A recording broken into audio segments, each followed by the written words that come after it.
दोस्तों नमस्कार। आज हम 3 जनवरी 2022 को जो सीटेट का प्रीवियस ईयर एग्ज़ाम हुआ है उसको 30 क्वेश्चन बाल विकास एवं शिक्षा शास्त्र के करेंगे। चलिए स्टार्ट करते हैं।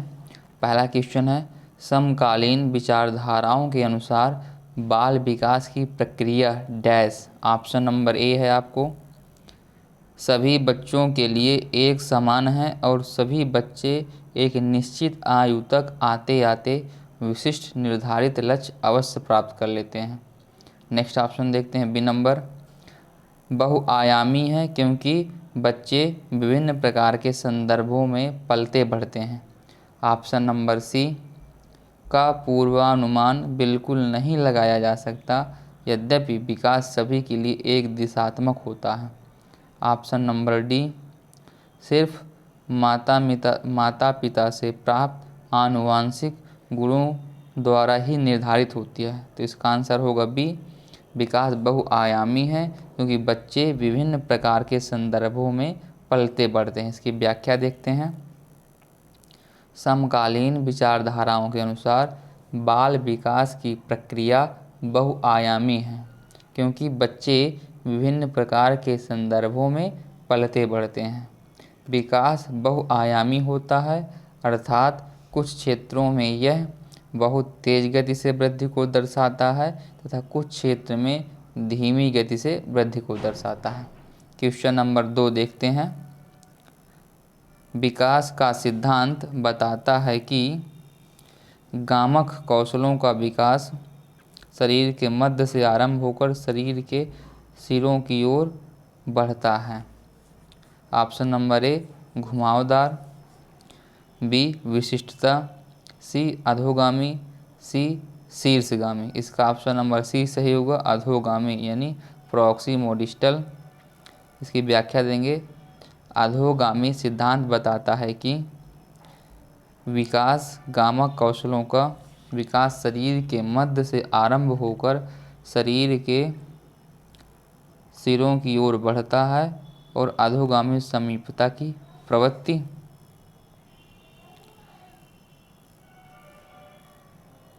प्रवृत्ति के अनुसार वृद्धि और विकास निकट से दूर की ओर के क्रम का अनुसरण करता है। इसके अनुसार पहले केंद्र में स्थित अंगों की रचना व नियंत्रण होता है, फिर केंद्र से दूर स्थित अंगों की रचना व नियंत्रण होता है।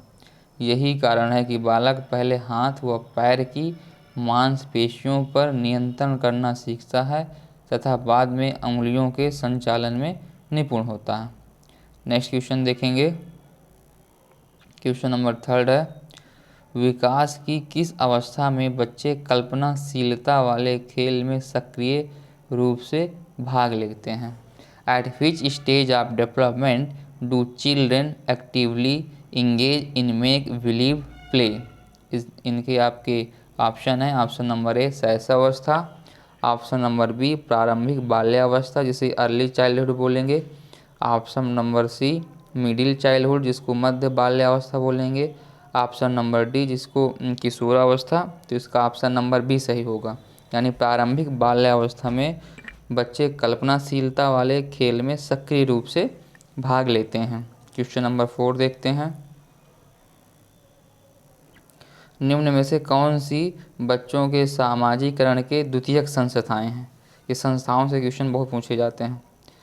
तो ऑप्शन देखिए दिया गया है, परिवार, दूसरा ऑप्शन मीडिया, थर्ड नंबर धार्मिक संस्थाएं, फोर्थ नंबर स्कूल। तो इसका बोर्ड ने क्वेश्चन को ऑप्शन जो गलत माने हैं कि ऑप्शन आंसर को नहीं दिया गया। इसकी व्याख्या देख लेते हैं।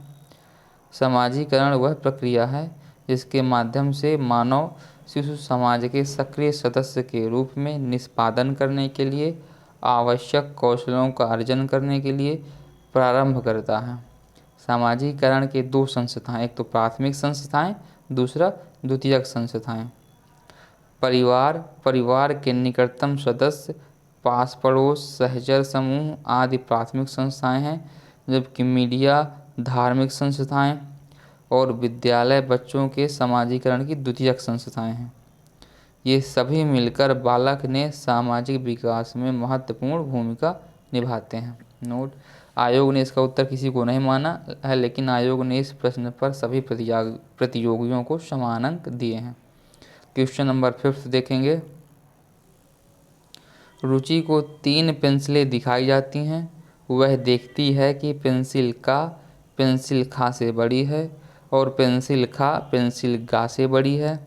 जब रुचि यह निष्कर्ष निकालती है कि का गा से बड़ी है, तो वह जीन पियाजे के किस संज्ञानात्मक विकास की विशेषता को दर्शाती है? ऑप्शन नंबर ए देखते हैं, क्रमबद्धता। ऑप्शन नंबर बी, संरक्षण यानी कंजर्वेशन। ऑप्शन नंबर सी, सकर्मक अनुमान transitive thought. Option number D, परिकल्पनात्मक आधारित निगमनात्मक तर्क। तो इसका ऑप्शन आपका सी सही होगा, यानी सकर्मक अनुमान। रुचि को 3 पेंसिलें दिखाई जाती हैं। वह देखती है कि पेंसिल खा से बड़ी है। जब रुचि यह निष्कर्ष निकालती है कि का गा से बड़ी है, तो वह जीन पियाजे के सकर्मक अनुमान संज्ञानात्मक विकास के सिद्धांत में है, विकास के सिद्धांत की विशेषता दर्शाती है। क्वेश्चन नंबर नेक्स्ट देखेंगे 6 नंबर। जीन पियाजे के संज्ञानात्मक विकास के सिद्धांत के अनुसार मूर्त संक्रियात्मक चरण में बालक निम्न में से क्या कर पाने के योग्य होता है? ऑप्शन ए, प्रतिवर्तन। ऑप्शन नंबर बी, परिकल्पना आधारित निगमनात्मक तार्किक चिंतन। ऑप्शन नंबर सी, अमूर्त चिंतन। ऑप्शन नंबर डी, प्रतिज्ञापित चिंतन। तो इसका ऑप्शन ए सही होगा, प्रतिवर्तन। व्याख्या देख लेते हैं। जीन पियाजे के संज्ञानात्मक विकास के सिद्धांत के अनुसार मूर्त संक्रियात्मक चरण में बालक प्रतिवर्तन कर पाने के योग्य होता है। नेक्स्ट क्वेश्चन देखते हैं। निम्नलिखित में से कौन सा चरण लॉरेंस कोहेलबर्ग द्वारा दिए गए नैतिक विकास के सिद्धांत में शामिल नहीं है? 7th क्वेश्चन है आपको ये। ऑप्शन नंबर ए, पारंपरिक चरण यानी कॉन्वेंशनल स्टेज। अपारंपरिक चरण। ऑप्शन नंबर सी, उत्तर पारंपरिक चरण। ऑप्शन नंबर डी, पूर्व पारंपरिक चरण। इसका ऑप्शन नंबर बी होगा, यानी अपारंपरिक चरण अनकॉन्वेंशनल स्टेज शामिल नहीं है। इसकी व्याख्या देख लेते हैं। कोहेलबर्ग ने नैतिक विकास के 3 स्तर दिए हैं, जिनमें से प्रत्येक के कुछ सोपान हैं के रूप में नैतिक विकास के सिद्धांत को प्रस्तुत किया है। पहला नंबर है पूर्व परंपरागत स्तर, जिसमें 3 स्टेप हैं। आत्म केंद्रीय निर्णय, दंड तथा आज्ञा पालन अभिमुखता। थर्ड है यांत्रिक सापेक्षिक अभिमुखता। दूसरा स्तर है परंपरागत स्तर, इसमें भी 2 स्टेप आते हैं। परस्पर एक रूप अभिमुखता। दूसरा है अधिकार संरक्षण अभिमुखता। थर्ड स्तर है उत्तर परंपरागत स्तर, इसमें भी 2 हैं। पहला नंबर है सामाजिक अनुबंध विधि सम्मत अभिमुखता। सेकेंड है सार्वभौमिक नैतिक सिद्धांत अभिमुखता। अपारंपरिक चरण कोहेलबर्ग के नैतिक विकास के सिद्धांत में शामिल नहीं है। क्वेश्चन नंबर 8 देखते हैं। एक अध्यापिका अपनी कक्षा के लिए लेव वाइगोत्स्की के सामाजिक संरचनावादी सिद्धांतों पर आधारित शिक्षण अधिगम प्रक्रिया तैयार करना चाहती है। उसे निम्न में से किसके प्रयोग से बचना चाहिए? ऑप्शन नंबर ए देखेंगे, सामाजिक संदर्भों पर आधारित शिक्षण अधिगम की अभिकल्पना करना। ऑप्शन नंबर बी, विद्यार्थियों के अधिगम प्रयासों का गहन अवलोकन करना। ऑप्शन नंबर सी, अधिगम के आकलन के लिए मानकीकृत परीक्षाओं का इस्तेमाल। ऑप्शन नंबर डी, आवश्यकता के अनुसार पाठ का प्रयोग करना। तो इसका आंसर होगा अधिगम के आकलन के लिए मानकीकृत परीक्षाओं का इस्तेमाल, इससे बचना चाहिए, यानी सी ऑप्शन इसका सही है। इसकी व्याख्या देखेंगे।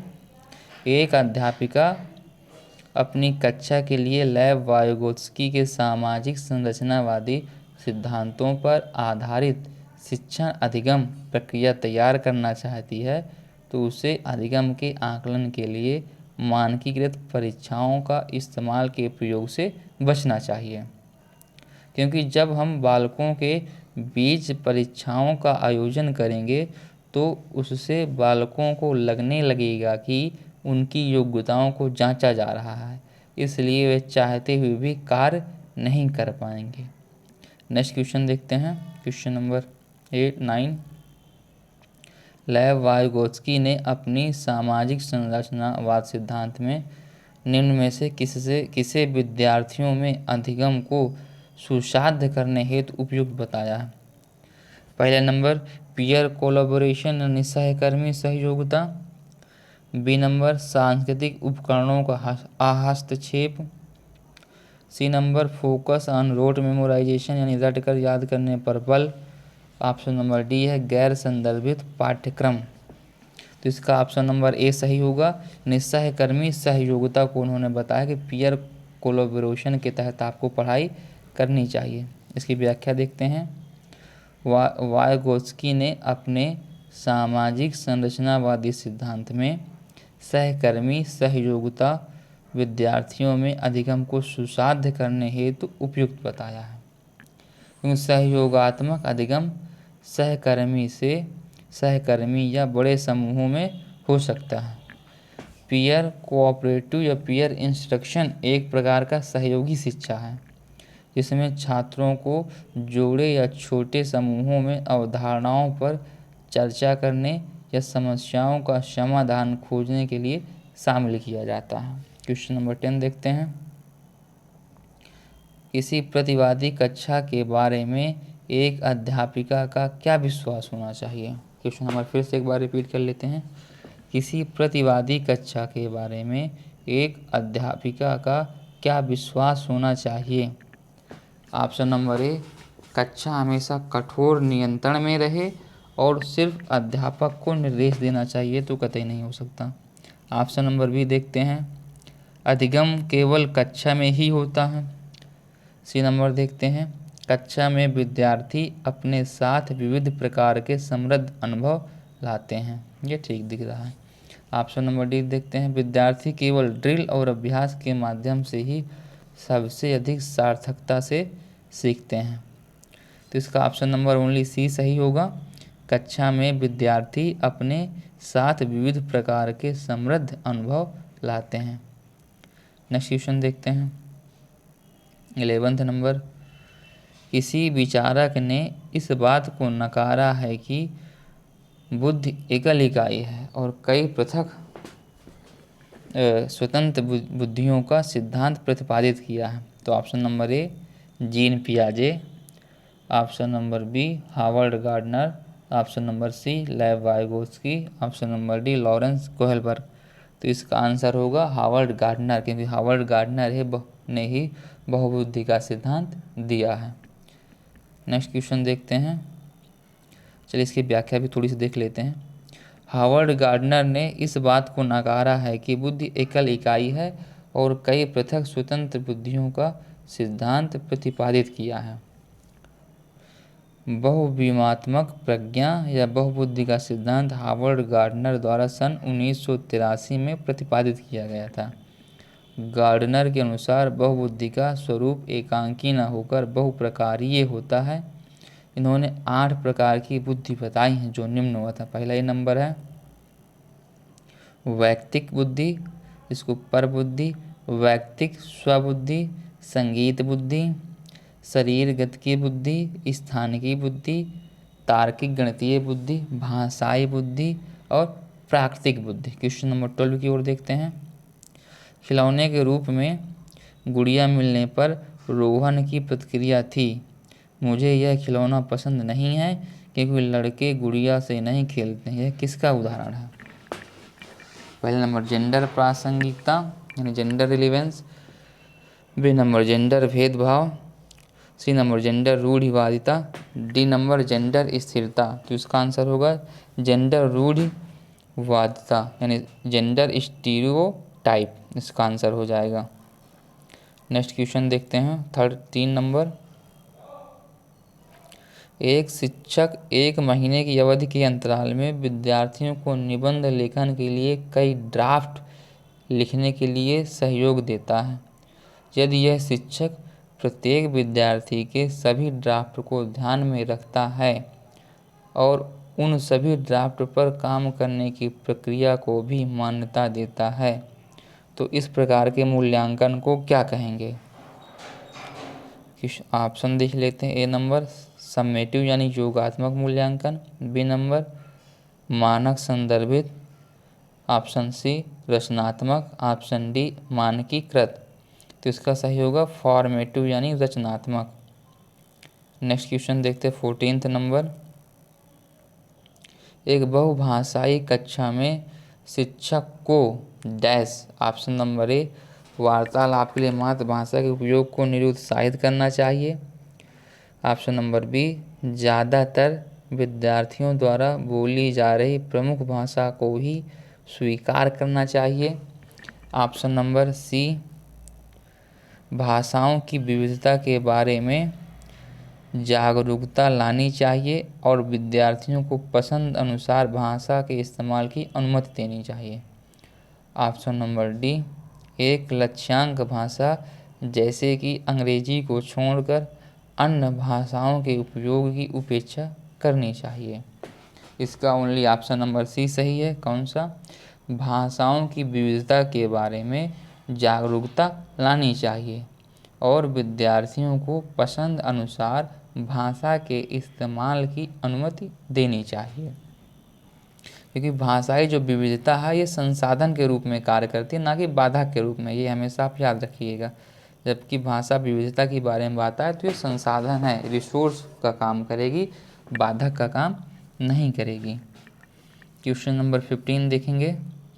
राष्ट्रीय शिक्षा नीति 2020 के अनुसार शिक्षा को डैश ए नंबर केवल पूर्व निर्धारित विषय वस्तु पर केंद्रित होना चाहिए, सेकंड नंबर समस्या समाधान पर केंद्रित होना चाहिए, थर्ड नंबर अधिगमकर्ताओं में समालोचनात्मक चिंतन का विकास करना चाहिए, 14th नंबर अन्वेषण निर्धारित और खोज आधारित होना चाहिए। इसका आंसर भी बोर्ड ने क्लियर नहीं किया है, यानी इसमें सभी को नंबर दिए गए हैं। इसकी व्याख्या देख लेते हैं। राष्ट्रीय शिक्षा नीति 2020 के अनुसार शिक्षा को समस्या समाधान केंद्रित होना चाहिए, अधिगमकर्ताओं में समालोचनात्मक चिंतन का विकास करना चाहिए और अन्वेषण निर्धारित और खोज आधारित होना चाहिए।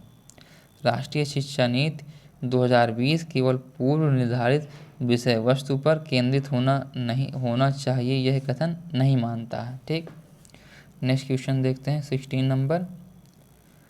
पाठ्यक्रम को जल्दी पूरा करने के लिए एक शिक्षिका हमेशा अपनी पसंद के ही कुछ बच्चों से उत्तर पूछ लेती है। शिक्षिका द्वारा किया गया यह कार्य है डैश। पहला नंबर पाठ्यक्रम पूरा करने हेतु न्यायोचित, ऑप्शन नंबर बी यह दर्शाता है कि शिक्षिका में अपनी कक्षा के श्रेष्ठ बच्चों को पहचानने का अच्छा कौशल है, ऑप्शन नंबर सी विद्यार्थियों को समान अवसर की उपलब्धता से वंचित करता है, ऑप्शन नंबर डी सभी विद्यार्थियों के समान सम्मिलन को सुनिश्चित करने में प्रभावशाली होगा। तो इसका ओनली ऑप्शन नंबर सी सही है, विद्यार्थियों को समान अवसर की उपलब्धता से वंचित करता है। एकदम क्लियर दिखाई दे रहा था। नेक्स्ट क्वेश्चन नंबर हम देखेंगे 17।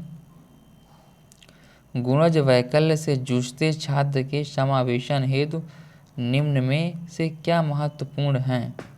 ऑप्शन नंबर ए कार्य पूर्ण करने के लिए सख्त समय बाध्यताएं निश्चित करना, ऑप्शन नंबर बी विद्यार्थी को दृश्य आधारित परिकलन और गणित संबंधी प्रयोज्यता उपलब्ध करवाना, provide visual calculators and math apps to student, option number C पाठ्यांश में मौजूद प्रासंगोचित जानकारी को निष्प्रभ ढकने करने के लिए अतिरिक्त विषय वस्तु जोड़ देना, ऑप्शन नंबर डी विद्यार्थियों के अधिगम के आकलन के लिए सिर्फ मानकीकृत तरीकों का इस्तेमाल करना। तो इसका ऑप्शन नंबर बी सही होगा। आइए इसकी व्याख्या देखते हैं। गुणज वैकल्य से जूझते छात्र के समावेशन हेतु विद्यार्थी को दृश्य आधारित परिकलन यानी कैलकुलेटर और गणित संबंधी प्रयोज्यता उपलब्ध करवाना महत्वपूर्ण है। कैलकुलेटर छात्रों के लिए सबसे आसान उपकरणों में से एक है, क्योंकि यह उन्हें कुछ मापदंडों के मूल्यों की जल्दी से गणना करने में मदद करता है। नेक्स्ट क्वेश्चन देखते हैं। एक दृष्टिबाधिता वाले विद्यार्थी के लिए निम्न में से कौन सी सामग्री लाभदायक नहीं होगी? याद रखिएगा, नहीं होगी कह रहा है। हम पढ़ेंगे ऑप्शन नंबर ए स्पार्शिक ग्लोब, दूसरा है छोटे अक्षरों वाली पुस्तकें, थर्ड नंबर है दृश्य पट पठन सॉफ्टवेयर, डी नंबर है ब्रेल लिपि वाली पुस्तकें। तो इसका आंसर होगा बी नंबर, ऑप्शन बी सही होगा, छोटे अक्षरों वाली पुस्तकें। एक दृष्टि व्याख्या देखते हैं। एक दृष्टि बाधिता वाले विद्यार्थी के लिए छोटे अक्षरों वाली पुस्तकें लाभदायक सामग्री नहीं होगी। जब दृष्टि बाधित है वह, तो छोटे अक्षरों वाली पुस्तकें क्यों उसको लाभदायक होंगी? कभी नहीं हो सकती। क्वेश्चन नंबर 19 देखेंगे। कथन और कारण वाला है। भाषा शिक्षण के दौरान एक अध्यापिका को लिखित सामग्री के साथ साथ श्रवण पुस्तकें भी उपलब्ध करवानी चाहिए। तर्क है इसका, प्रस्तुतिकरण के विविध विकल्प विभिन्न अधिगमकर्ताओं की ज़रूरतों को पूरा कर पाते हैं, जैसे कि पठन विकारों से जूझते विद्यार्थी। ए नंबर है इसमें। ए और आर दोनों सही हैं। आर ए की सही व्याख्या, मतलब कथन और कारण दोनों सही हैं और जो कारण है कथन की सही व्याख्या करता है। ऑप्शन नंबर बी देखते हैं। ए और आर दोनों सही हैं, आर ए की सही व्याख्या नहीं करता है। ऑप्शन नंबर सी है, ए सही है लेकिन आर गलत है। ऑप्शन नंबर डी है, ए और आर दोनों सही है। तो इसका ऑप्शन नंबर ए सही होगा। क्या? ए और आर दोनों सही है, आर ए की सही व्याख्या करता है, अर्थात कथन और कारण दोनों सही हैं और कारण जो है कथन की सही व्याख्या करता है। क्वेश्चन नंबर 20 देखेंगे। एक सृजनात्मक बालक में निम्न में से कौन से गुण मौजूद होंगे? ए नंबर अपसारी चिंतन यानी डाइवर्जेंट थिंकिंग, सेकंड नंबर है कॉन्वर्जेंट थिंकिंग यानी अभिसारी चिंतन, थर्ड नंबर है अमूर्त चिंतन की योग्यता, फोर्थ नंबर है नवीन आमुख उत्पादन की योग्यता। इसमें देखिए कूट दिए गए हैं जो कि सी नंबर सही होगा, यानी फर्स्ट, थर्ड और फोर्थ। एक सृजनात्मक बालक में अपसारी चिंतन, अमूर्त चिंतन की योग्यता और नवीन आमुख उत्पादन की योग्यता वाले गुण मौजूद होंगे। जो बालक पहले से ज्ञात तथ्यों के आधार पर नए तथ्यों एवं विचारों का सृजन करते हैं उसे सृजनशील बालक कहते हैं। सृजनात्मक बालक नई खोज करने के प्रति उत्सुक रहते हैं। क्वेश्चन नंबर 21 देखेंगे। ये भी कथन और कारण का आ गया है। कक्षा में कथन है, कक्षा में मूल्यांकन के लिए शिक्षकों को विविध विधियों का प्रयोग करना चाहिए। कारण दिया गया है, एक कक्षा में बच्चों की सफलता और असफलता को केवल पेपर पेंसिल परीक्षा के द्वारा सही और पूर्ण रूप नहीं निर्धारित किया जा सकता। बिल्कुल सही बात है। अब इसकी हम देख लेते हैं ऑप्शन। ऑप्शन नंबर ए है, ए और आर दोनों सही हैं, आर ए की सही व्याख्या करता है। ऑप्शन नंबर बी है, ए और आर दोनों सही हैं और आर ए की सही व्याख्या नहीं करता है। ऑप्शन नंबर सी, ए सही है लेकिन आर गलत है। ऑप्शन नंबर डी, ए और आर दोनों सही हैं। तो इसका ऑप्शन नंबर ए सही होगा। क्या? ए और आर दोनों सही हैं और आर ए की सही व्याख्या भी करता है। क्वेश्चन नंबर नेक्स्ट चलेंगे, यानी 22। किसी संप्रत्यय को पढ़ाने के लिए एक अध्यापिका विभिन्न उदाहरण प्रस्तुत करती है और उसके बाद विद्यार्थियों को उन उदाहरणों द्वारा एकत्रित जानकारी के आधार पर नियम निर्धारित करने को कहती है। इस क्रिया में अध्यापिका किस अधिगम का इस्तेमाल कर रही है?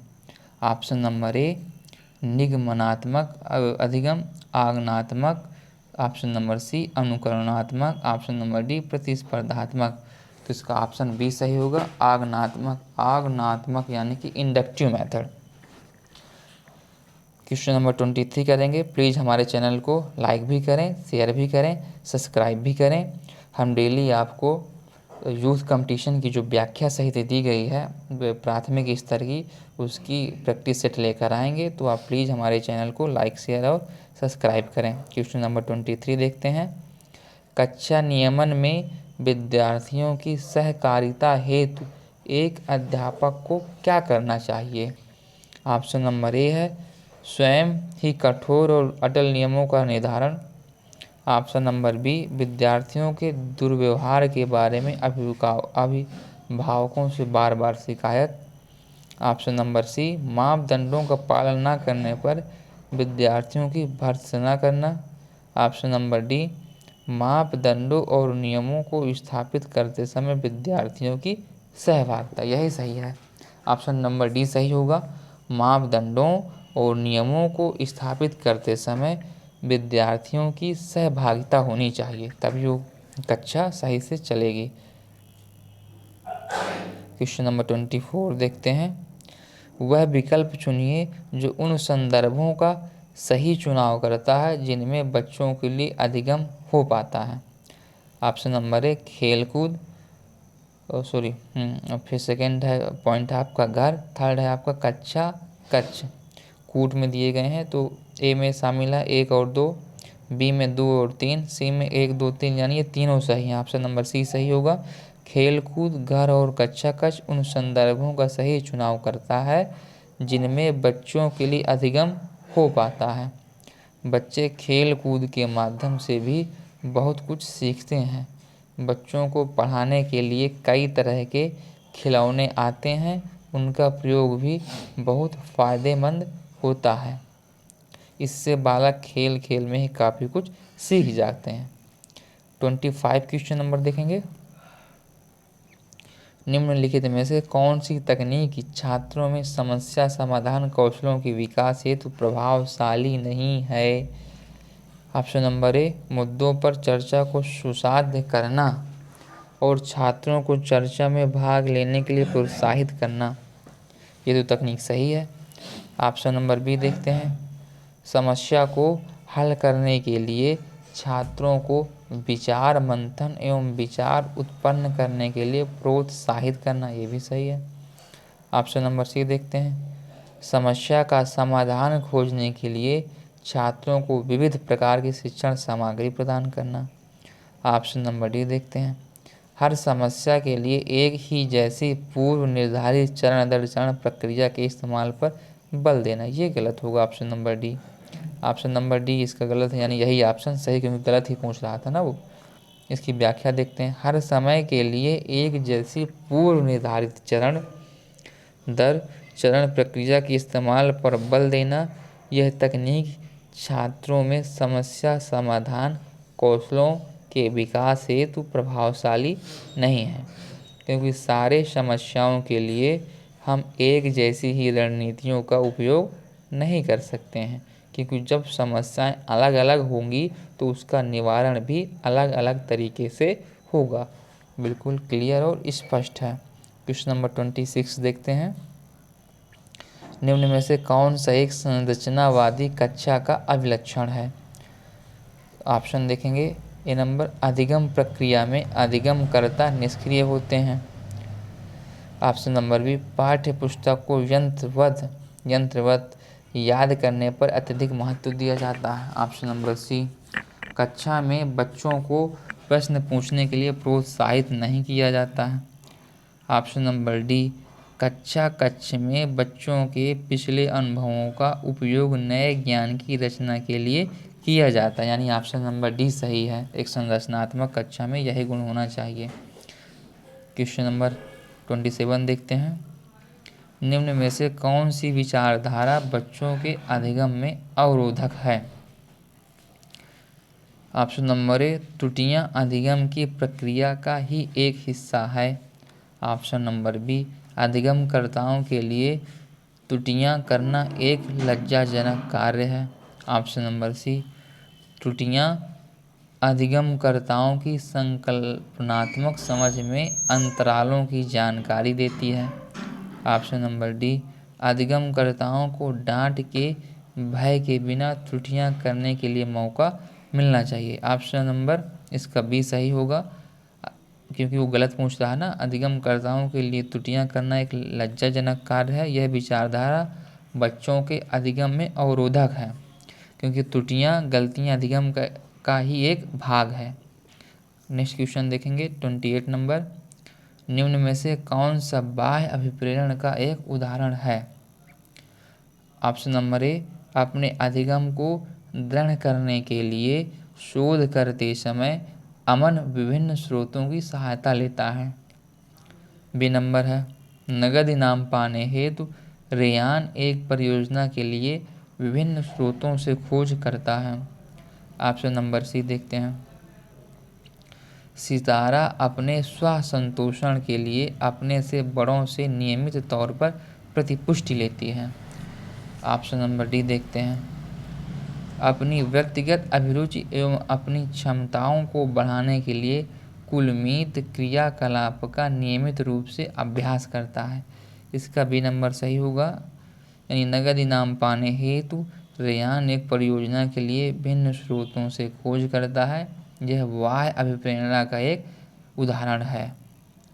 सभी दोस्तों को देखने के लिए बहुत बहुत धन्यवाद। फिर से मैं एक बार रिक्वेस्ट करूंगा, आप हमारे चैनल को लाइक करें, शेयर करें, सब्सक्राइब करें। हम डेली जो यूथ कंपटीशन बुक है उसमें जो 2022 में जो भी ऑनलाइन एग्ज़ाम हुए हैं उनके प्राथमिक स्तर के सभी क्वेश्चन बाल विकास के हम 30 क्वेश्चन डेली लेकर आएंगे। तो आप हमारे चैनल को लाइक करें, सब्सक्राइब करें और शेयर करें। धन्यवाद।